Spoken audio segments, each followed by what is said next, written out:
నేను నిన్ను నడిపిస్తాను, నేను నిన్ను నిలబెడతాను. నా మాట చొప్పున చేయటానికి నీ మనసుని బలపరుచుకో, దృఢపరుచుకో.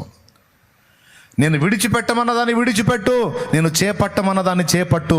నువ్వు ఎందుకు నిలబడవో, ఎందుకు గెలవవో, ఎందుకు రాణించవో, ఎందుకు వెలగవో నేను చూస్తా. నా మాట చొప్పున చెయ్యి, నా మాట చొప్పున చెయ్యి, నా మాట చొప్పున చెయ్యి. కానీ నువ్వు చేయవు.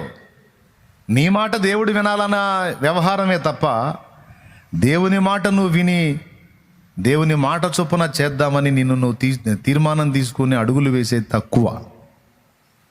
దేవుడు అంటాడు, ఎందుకు నీ వైఫల్యం అంటే నా మాట చొప్పున చెయ్యని కారణం చేతనే.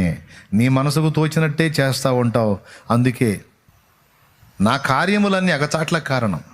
నా ఐడియాలు ఏమండి అగచాట్లు తెస్తాయి. నీ మార్గములు, నీ మాటలో నేను కానీ ప్రయాణం చేస్తే అవి నాకు క్షేమకరములు.